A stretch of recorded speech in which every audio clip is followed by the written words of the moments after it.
From the heartland of America and the gateway to the West, good morning, good evening, wherever you may be across the nation, around the world. I'm George Norrie. This is Coast to Coast AM. Later tonight, the psychic world. Here's what's happening. U.S. Defense Secretary Lloyd Austin has put in be ready to deploy orders for a select number of American troops should Israel need them. Around 2,000 troops were selected this weekend, but that number has not been confirmed. It's also unclear whether which exact units were chosen or under which circumstances they could be deployed. Already, Israel has called up 300,000 reservists from all over the place. They are lining up against the Gaza border. They have not gone in with full military attack units yet. Conditions in Gaza have deteriorated dangerously, experts say, with serious shortages of clean water and food as tens of thousands of Palestinians attempt to flee crippling airstrikes and an Israeli ground offensive that is supposed to occur soon. Israel's military said its forces are readying for the next stages of the war, including combined and coordinated strikes from air, sea, and land in response to the unprecedented October 7th terrorist attack by the militant group Hamas, which controls the enclave. The highest mortgage rates in 23 years are dragging down home sales to their lowest level since the subprime crisis period. Sales of previously owned homes in 2023 are expected to dwindle to a rate not seen since at least 2011. Google is right now attempting to get all users, that includes you, to switch to your passwordless passkey systems. They sent out a lot of glowing press about it. What does it all mean? Let's check in with Lauren Weinstein. Lauren, what is this? All right, so there really isn't enough time tonight to get into real details on this, but I think it's important that folks at least know what's going on if this pops up in front of them, and it probably will. Various firms now are moving to eliminate passwords on accounts by using a technology called passkeys, which bind account authentication to specific hardware devices rather than depending on passwords. And theoretically, passkeys aren't a bad idea at all. Most of us know the problems with passwords. When they're forgotten or stolen, they're used for account phishing, all sorts of problems. And I myself have called for moving away from passwords. But as we say so often, the devil is in the details, and I'm currently not happy with Google's passkey implementation as it stands right now. Google is now aggressively pushing their users currently, asking if they want to move to a passwordless experience.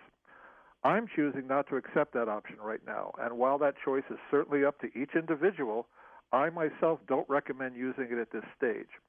Without getting too technical, one of my concerns is that anyone who can authenticate a device that has Google Passkeys enabled on it will have full access to those Google accounts without having to provide any additional information. There'd be no additional authentication step at all. And this means that if, as is unfortunately incredibly common, someone with a weak PIN, for example, on their smartphone, loses the device or it's stolen, again, happens all the time, and the PIN was eavesdropped or guessed, those passkeys could let a culprit have full access to the associated Google accounts and lock out the rightful owner from those accounts before they've had a chance to take any actions to prevent it. And I've been discussing my concerns about this with Google, and their view, to use my words, is that they consider this to be the greatest good for the greatest number of people for whom it will be a security enhancement. The problem is that Google has a long history of mainly being concerned about the majority and leaving behind vast numbers of users who may represent a small percentage of total users, but still number in the millions or more. And these often are the same people who, through no fault of their own, get locked out of their Google accounts, lose access to their email on Gmail, their photos, other data, and frankly, Google's account recovery systems and their lack of useful customer service in these regards have long been a very serious problem. So I really don't want to see the same often non-technical folks who may have had problems with their Google accounts before to be potentially subjected to a new way to lose access to their accounts. Again, it's absolutely an individual decision, but for now, I'm going to skip using Google Passkeys, and that's my current personal recommendation. All right, my friend, good advice. Lauren Weinstein. Actress Suzanne Summers has died at the age of 76 after being diagnosed with breast cancer more than 2 decades ago, which ultimately was her cause of death. Summers was best known for her roles in the hit sitcoms Three's Company and Step by Step, and later in life for her health and fitness business ventures. Mark Goddard, best known for his role in Lost in Space, has died at the age of 87. He passed away in Hingham, Massachusetts, of pulmonary fibrosis. The actor played Major Don West, the pilot of the spaceship carrying the Robinson family on a mission to colonize space on Lost in Space from 1965 to 68. Here's Stephen Cates with his stories on what's going on in the skies these days. Hi, Stephen. Hi there, George. Wow, what an exciting weekend with that amazing eclipse, and hope many of our coast listeners got to see that, but a little bit more as we move into the program. But we begin in space, George, and we talk about the NASA probe known as the Parker Solar Probe. It smashed a record for the fastest man-made object to date. Back on September the 27th, the probe reached a speed some 4.5 million miles above the sun. That's incredible to say the least, too, at 394,736 miles per hour. Wow. All this is incredible. All this on its 17th orbit around the sun. And it does this with the assistance of a Venus flyby to continue to move closer to the gravity of the sun. But to help with the orbital speed, of course, with that Venus flyby, let's put that, George, in terms that people can understand, and it's incredible. The speed that we're talking about would be like flying from New York City to Los Angeles in 20 seconds' time. That's amazing. But in late 2024, the Parker probe will come within 3.8 million miles of the sun for even greater speeds, so get set for that. But as reported last week, recently, the FCC issued its first satellite space debris fine with the EchoStar 7 satellite. But all this is due to the impact that the sun has on the upper atmosphere, increasing satellite drag. But the Parker Solar Probe, George, is helping us understand the many mysteries of the sun. Then we move on to asteroid Bennu and the asteroid Bennu samples. What are they finding? Well, the asteroid Bennu samples have revealed rocks rich in carbon and evidence of water, too. But using powerful electron microscopes, the scientists have seen water molecules trapped in minerals. More analysis will be done on these particular particles found in the interior of the capsule. They haven't gotten into that yet, to look for organic materials in the search for the origin of life in space. But, George, that eclipse was quite amazing. And we were in Albuquerque, New Mexico, a great time to be at the Albuquerque International Balloon Fiesta. I was honored to be co-hosting a large stage event with the local ABC TV weatherman there. George, there must have been 50 to 60,000 people on the field there watching this amazing event, the Ring of Fire. And I want to thank those people at the entire Balloon Fiesta and the Coast affiliate KIVA in Albuquerque for coordinating this, a great event. But, George, the big event, as we've been talking about, comes with the total solar eclipse of April the 8th of next year, only 175 days away. Lots more to say about that. Prepare early, because talking to people in Albuquerque, rooms were going for all-time rates.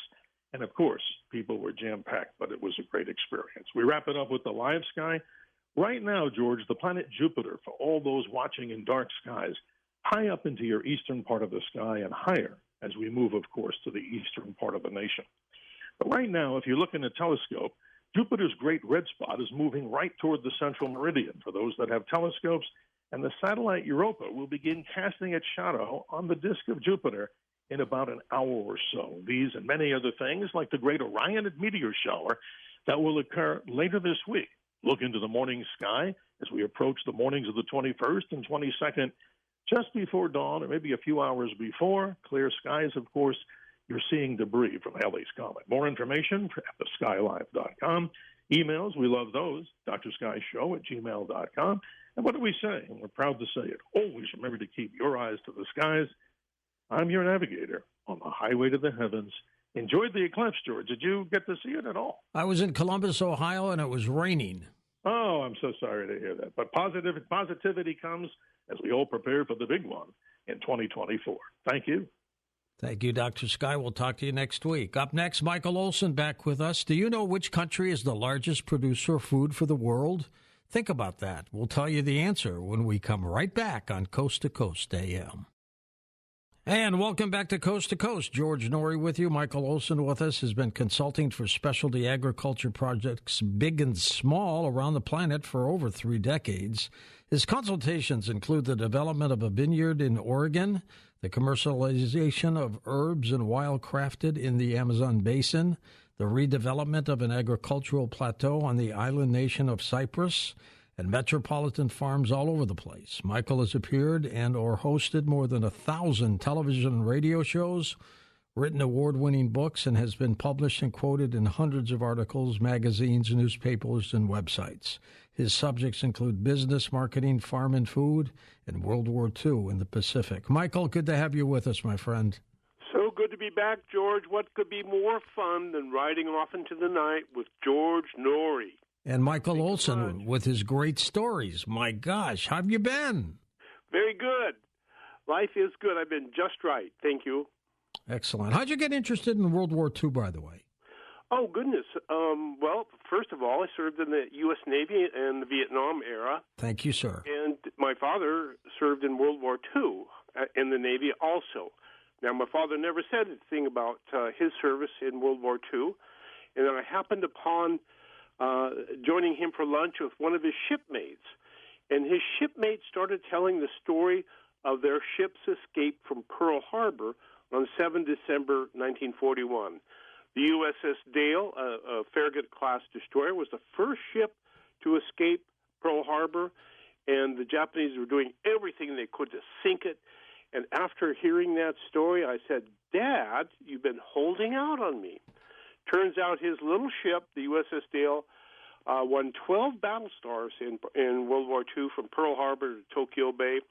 So I spent 10 years going to the ship reunions with my father all over the United States, collected 424 stories from 44 different guys from Pearl Harbor to Tokyo Bay, and put it together in a book called Tales from a Tin Can. World War II in the Pacific, which came out about 4 years ago.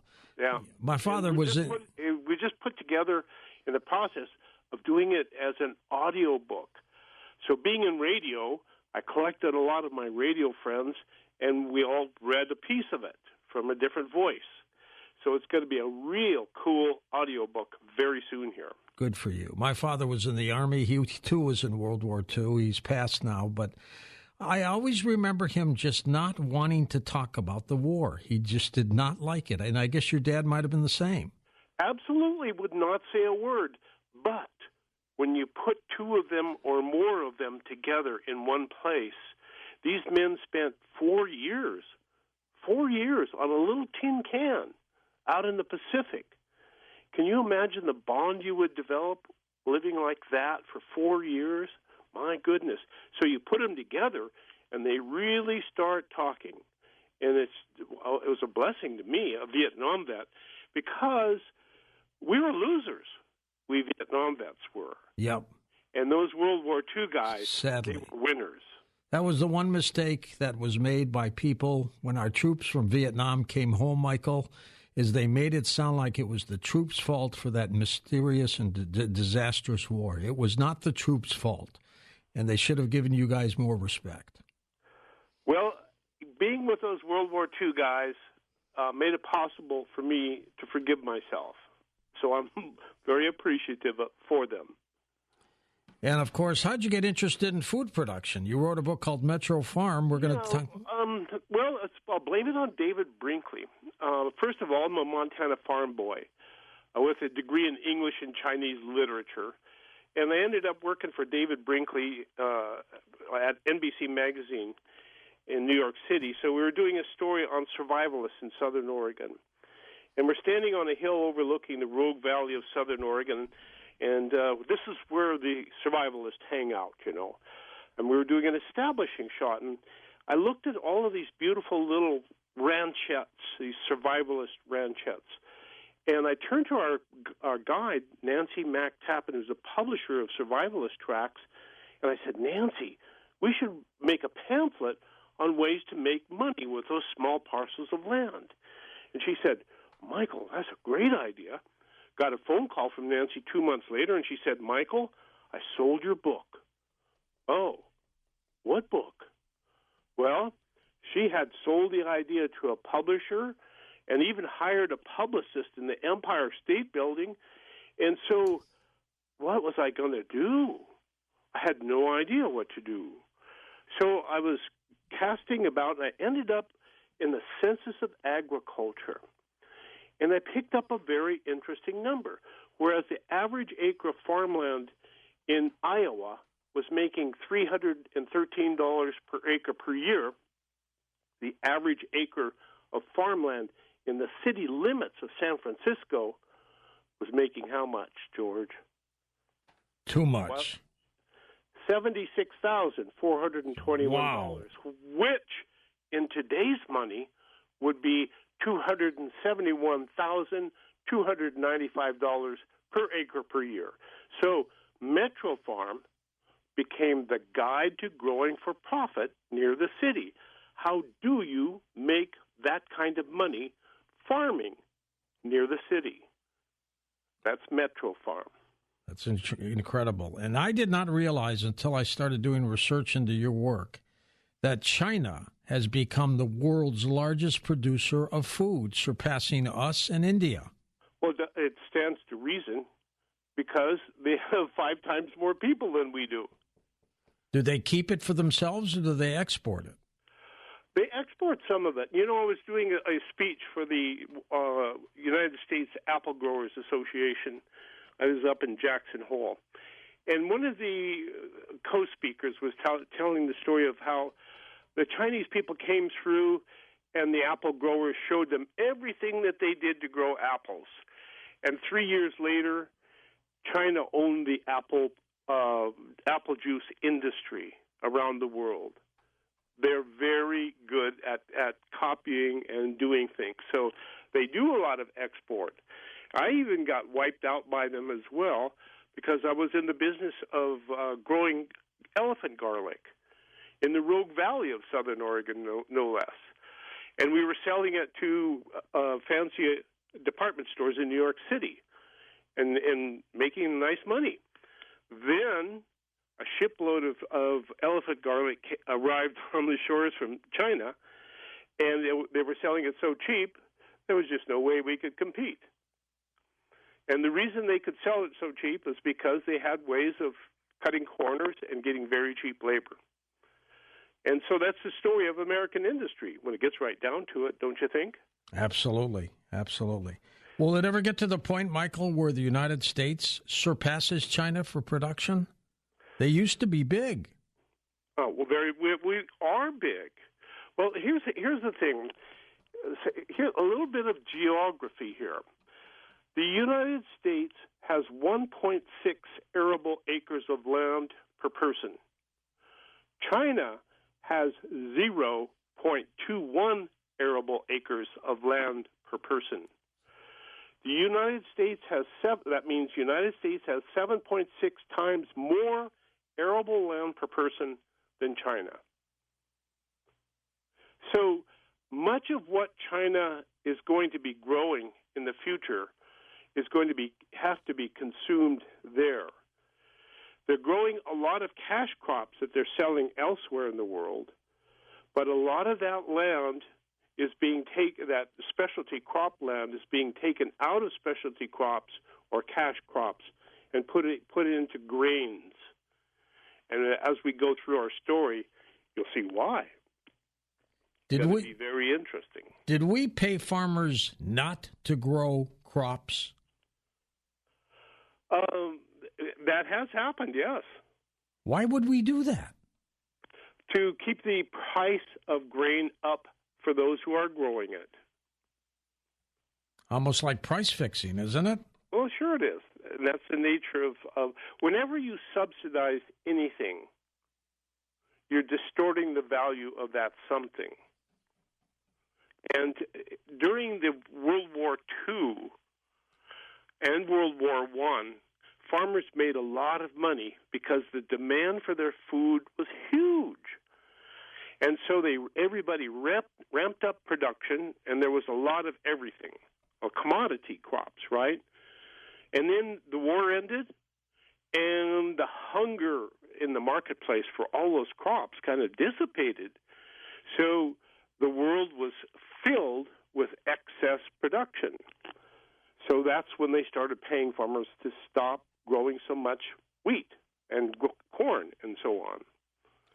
So it's whenever you subsidize something, you distort its value. And then once you do that, you have to keep subsidizing it to maintain whatever value you think you need. That's the nature of government in agriculture. Michael, we're going to take a short break here and come back and chat more. I'm going to ask you if there's a heinous reason why China wants to control the world's food population. And welcome back to Coast. George Norrie with you. Michael Olson back with us. Michael, is there something nefarious behind China's surge to become the world's largest food producer? Well, yes, of course there is. What China wants is to become the world, period.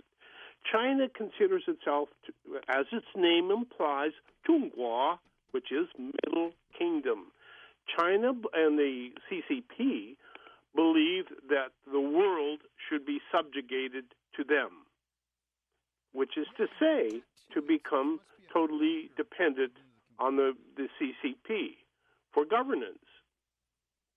And they have the technology to make this happen.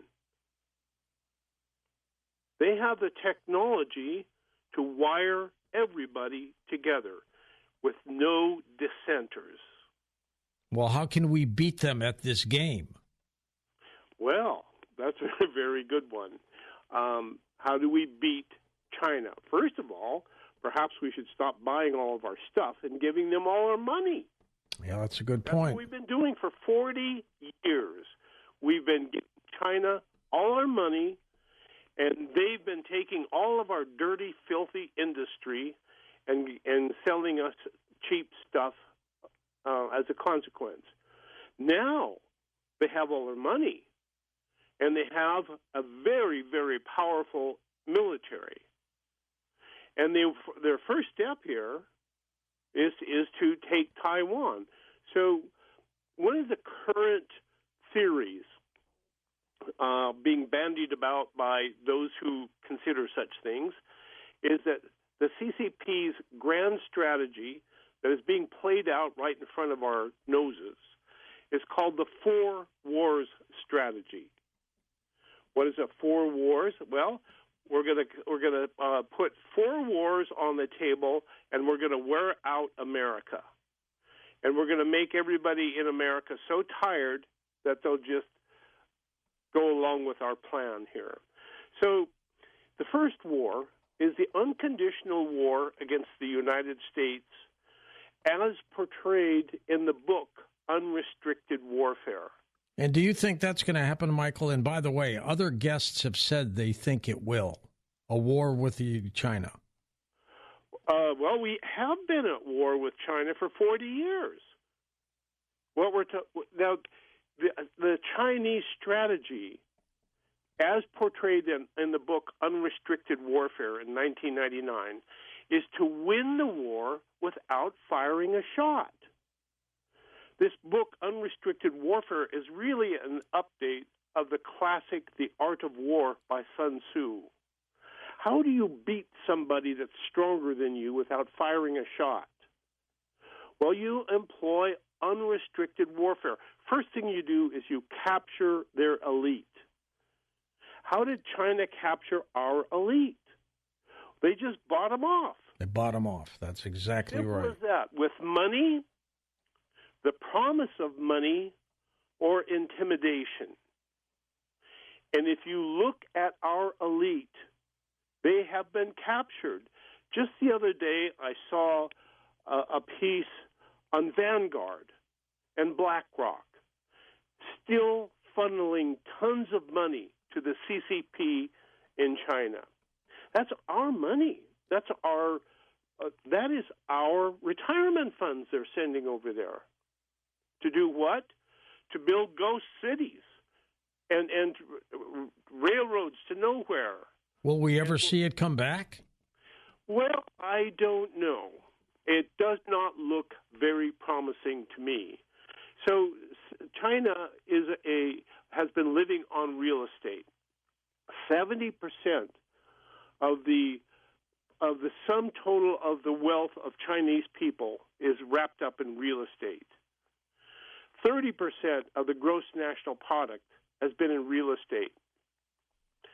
We, along with other people, have been lending them money to build and build and build and build and build. And now it is estimated by those who actually look into the situation that China has enough empty homes to fill more than double its existing population. There are so many empty homes in China that there's no value left with that much oversupply. And so those people those Chinese who put a down payment on those empty homes are completely out. Their money. And not only that, they're locked into mortgages that they can't go bankrupt on. If you owe 1 million won on an empty home and you lose your job, you can't go bankrupt. You still owe the money to the bank. How are you going to pay it if you're not working? There you go. So there's going to be a big, coming to Jesus. That's probably not the right term to use for the Chi-Coms, but boy, are they in a tough fix. Now, let me ask you this. What happens when you corner a dictator? He lashes out at you. Yes. Okay. And it appears to me that the Chinese economy is in such a fix right now that Xi Jinping, to rescue his legacy, has to do something. How popular is he right now, Michael, in China? Well, I don't know, and nobody does, because there are no statistics that come out of China. There's only anecdotal evidence. The CCP made its living by promising good jobs for its people. It provided those good jobs for the last 40 years with our money. We funded their good jobs. We held up the CCP by sending all of our money to China. What leader in China, in your opinion, Michael, was the one who really drove the growth of China? It wasn't Xi because he's new. Deng Xiaoping, and he was the one that took over essentially for Mao, and Mao's reign was pure chaos. Mao's reign was characterized, I think, best by his smashing of the sparrows campaign. Now, what is that? During the Great Leap Forward, Mao came up with a lot of ideas on how to leap forward in productivity. And one of them was the 4 pests campaign. He was going to get rid of all the pests that eat the food, right? Mosquitoes, rats, and whatnot. And sparrows was on the list. Sparrows. They don't eat a lot of food. Well, they do eat a lot of food. And somebody convinced Chairman Mao that the sparrows were eating the grain. And so Mao says, well, let's smash them. And so he mobilized the entire population of China to go out and smash sparrows. And people did, because nobody was about to, disobey Mao. What, he killed them by the millions or what? Well, what happened, the people went out and they had, those who had shotguns shot them, and those who had pots and pans banged on the pots and pans until the sparrows couldn't, or the birds couldn't fly anymore. And they'd fall on the ground, and then they would smash them.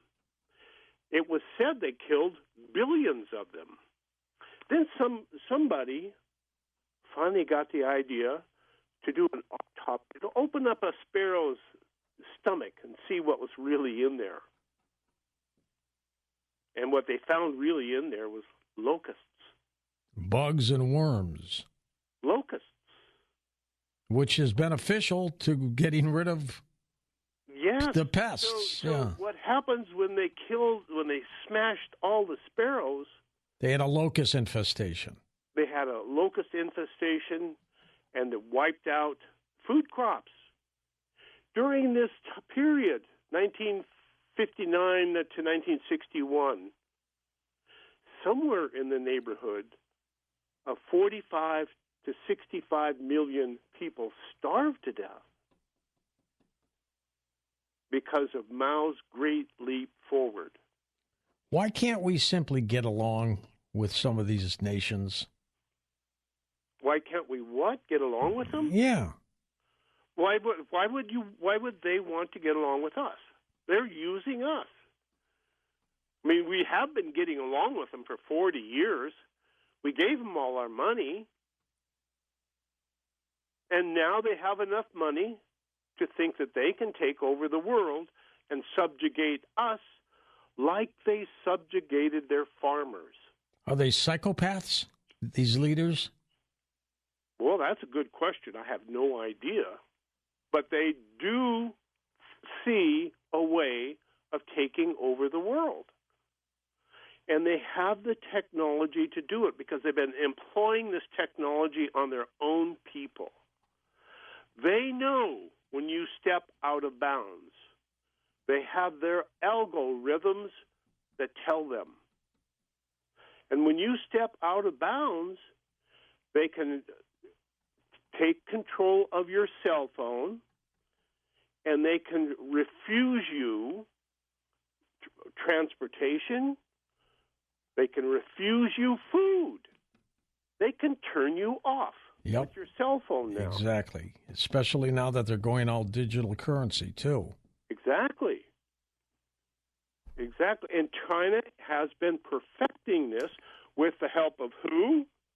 Well, us, of course, because we thought for 40 years that China, all we had to do was build that country up and everybody would become capitalists and love the good life, and it was working until it didn't work anymore. Then Xi Jinping turned his back on the West. And now we're in this four wars strategy. So the first war is us, and they've been employing unrestricted warfare on us for 40 years. I mean, we didn't see it. We weren't paying attention. But you say they want to do it non-militarily. Yes. Why fight when they can win without firing a shot? And so they've been using elite capture. They own all our bankers, or at least most of them, the big ones. They use psyops. They smuggle fentanyl. They own the media. They sell drugs. They network with others like Russia and Syria and Hamas. They're capturing resources all around the world. They loan money with Belt and Road projects that nobody can ever pay back. They force culture on us with Confucius centers. They're using international law warfare like they did with the WTO and COVID. These don't sound like the people you want to do business with, Michael. We've been doing business with them for 40 years. Crazy. Because we believed that all we'd have to do is bring them into our world, and they would fall in love with it. And a lot of them did, George. A lot of them did. And those people who did fall in love with our way of living in China, those people in Shanghai, Shenzhen, and so on, they had jobs, they were making money, they were buying stuff, they were having fun, they were smiling. Oh, that's gone. So the manufacturing's gone. The real estate's gone. The only thing left is for Xi Jinping that I can see to survive and look good for history is to somehow take Taiwan. Which is something I've been concerned about since Russia went into the Ukraine. Well, that was the unrestricted warfare is the first war. The second war, Vladimir Putin visits Beijing for the Winter Olympics, shakes hands with Xi Jinping, goes home, invades the Ukraine. here recently, who showed up to visit Xi Jinping at the Asian Games? Assad of Syria. My goody, he got the red carpet treatment like you would not believe. Shook hands with Xi Jinping, went home, and Hamas invades Israel. That's war number 3. What's the 4th war? Well, people think it's going to be the war in East Asia, probably for a first island chain, for Taiwan, or maybe Japan, or Korea, or the Philippines, or all of them. So the idea being put forth by observers of China is that China, Xi Jinping's strategy is to surround China with wars. Michael, we're going to take a break and come back. There's a couple more questions I want to ask you about China, but we're going to take phone calls with you next hour, so just hang right there. We'll be right back.